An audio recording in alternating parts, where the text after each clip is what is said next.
Dragon Dreams. I'm Ivan, and my channel is about indie, old school, and unconventional role-playing games. Right, hi, welcome back to Dragon Dreams. It's been a while because I was sick in December and then it was the holidays. Now I'm back. I got this new microphone for Christmas, so hopefully that will make my audio better. Today, I'm going to teach you how to do DIY Fog of War. And my thinking with this is some GMs do not like virtual tabletops. I know people who are just allergic to VTTs.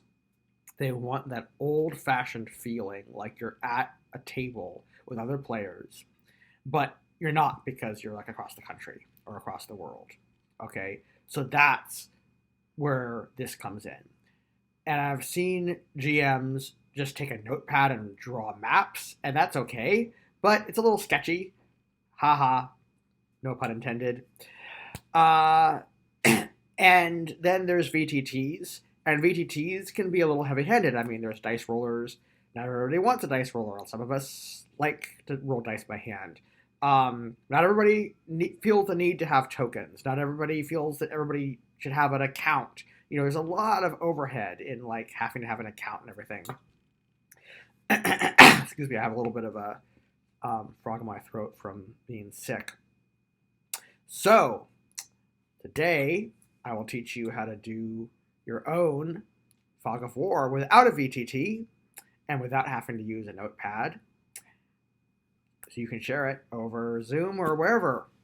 All right, let's get to it. Okay, so let me show you how this works here. So we're going to use GIMP, the GNU Image Manipulation Program. You can get this for just about any operating system I can think of. And there's a number of, of bells and whistles, but you don't need to worry about this for this demo. And really, any paint program or graphics program that has layers will work.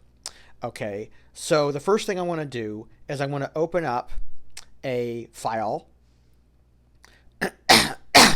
And I think I want, you can use open as layers or you can just open up a file. I think it's the same as long as it's like a PNG or something.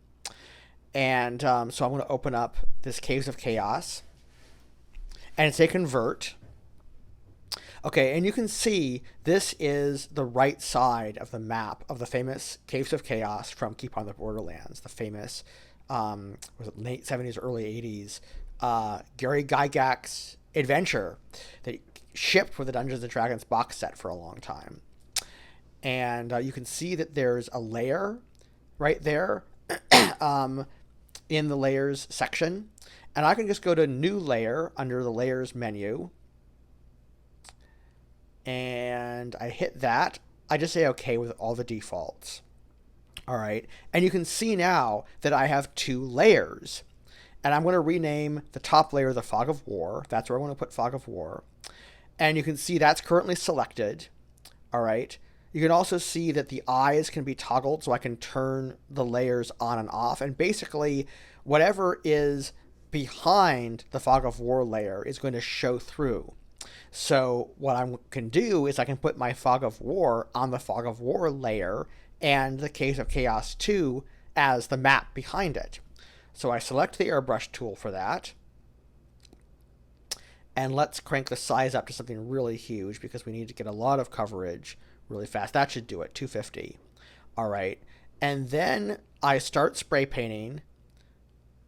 Let's say they're going to come in from the east into the ravine, right? We just want to cover up the caves. We even want to show them the cave entrances so they can point at A, B, E or D, which are the entrances that are showing.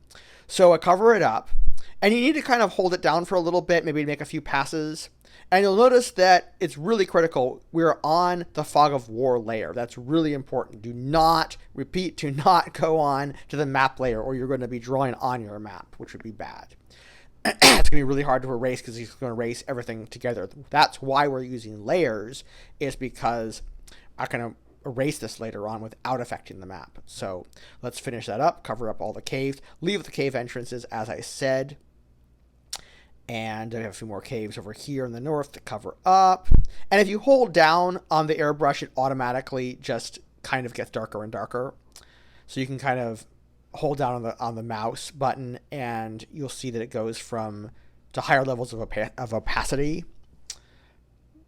And again, we're going to leave caves E and D available for the players to see. I'm not going to worry about the copses of trees. Theoretically, they would not have line of sight to there, but for demo purposes, I'm just going to show you how I do this, and you can do it however way makes sense to you and put more fog of war in if you want. Okay, so now all we need is to remove. Let's zoom up on this. Okay, let's zoom up to 100% because that's how we're actually going to show it, and you can see that cave B is available, is visible, cave D is visible, and so forth. And so they can come in and they can see things. And let's say they decide, okay, I'm going to go to cave D. Now, we use the eraser tool, and since we are on the layer for fog of war, erasing something on that layer is going to erase just that layer, not what's under it, which is what we want. So we can start erasing, and boom, we start showing them what they can see of the cave. They can see that it branches out in a couple of directions and also continues forward. And maybe that's it. You're like, hey, at 30, 40 feet, that's all you get with your lighting. Okay. And I think that's really pretty slick. And then I can just hit undo, Command Z. And, I could undo it if I want to, if I didn't like that, or if I didn't want to reveal it anymore, like they left the area or whatever it is. I can also remove the eye by clicking on the eye on the fog of war layer. I can see the map. Now, you wouldn't want to do this in front of your players, of course. You'd want to stop sharing screen first. And if I click the eye again, then the fog of war comes back. But it's a great way to check your map if just for the DM view. Now, I'm going to go into Zoom, and I'm going to show you how this all comes together. So let's say, for the sake of argument, we're playing over Zoom. It could be anything. It could be, Facebook video. It could be Discord. You get the basic idea. But let's say it's Zoom. And pretty much all of those things have a share screen. So let's say that all our players are here. Just imagine that it's not just me, it's all our players. Share screen. We hit GIMP and we can see our preview there. And we say share. And there you go. You can see what they're seeing. They are seeing the map with the fog of war over it. And this is really cool because now we can, erase. And let's say they decide to go west. And, you could reveal that. And that's a nice little fog of war thing without, much rigmarole.